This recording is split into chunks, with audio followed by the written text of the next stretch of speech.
Henri Pacifique Mayala, bonsoir. Vous êtes chercheur à l'Institut congolais de recherche sur la politique, la gouvernance et la violence, et Bouteli.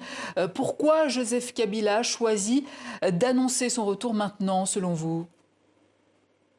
Depuis un temps, on a constaté cet effet où l'ancien président Joseph Kabila a rompu avec son silence légendaire dans une situation où l'Est de la République démocratique du Congo se trouve sous occupation d'une rébellion que l'on a déjà connue dans le pays.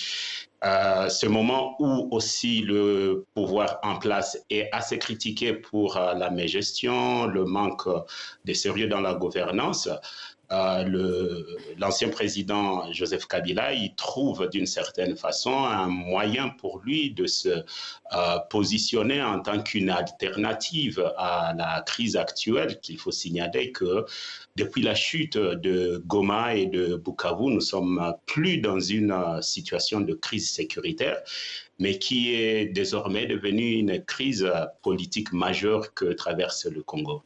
Et pourquoi dit-il qu'il va entrer par l'Est du pays?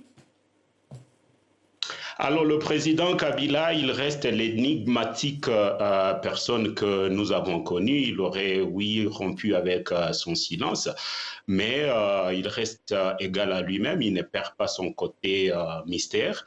L'Est du pays, ça pourrait bien être Goma, tout comme ça pourrait être l'Ituri, Arua ou le Tanganyika, qui sont des zones qui ne sont pas sous occupation de la rébellion.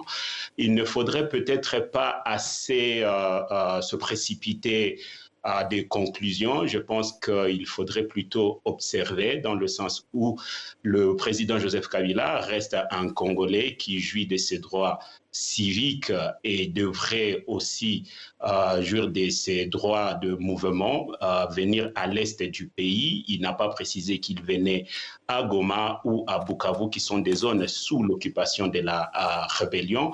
Je pense qu'il faudrait, dans un premier temps, observer et voir quelle sera sa décision. Après tout, je suppose que lorsqu'on est ancien président de la République, on a beaucoup à perdre en mettant en jeu son estime ou sa personnalité lorsqu'il faut rejoindre ou prendre la tête d'une rébellion. Mais quelle relation a-t-il justement avec l'AFC M23 qui contrôle certaines zones dans l'Est? Ben, c'est clair que l'AFC M23 a des relations avec tous les acteurs politiques au pays. Corneille Nangaa a été le président de la CENI, par ricochet, il connaît tout le monde. Il a au moins été dans le sphère de prise de décision au plus haut niveau du pays, autant qu'il est proche ou qu'il a été proche à un moment donné du président Félix. Ça serait les mêmes relations qu'il aurait ou qu'il serait supposé avoir avec le président Kabila. Donc à ce moment, je pense qu'il ne faudrait pas de verser dans les procès d'intention, mais plutôt observer et voir quelles sont les chances qu'il pourrait représenter en tant qu'ancien président et qui détient juste, à juste valeur une certaine influence sur les acteurs qui se retrouvent aujourd'hui dans la rébellion à l'est du pays. Henri Pacifique Mayala, merci. Je rappelle que vous êtes chercheur à Ebouteli.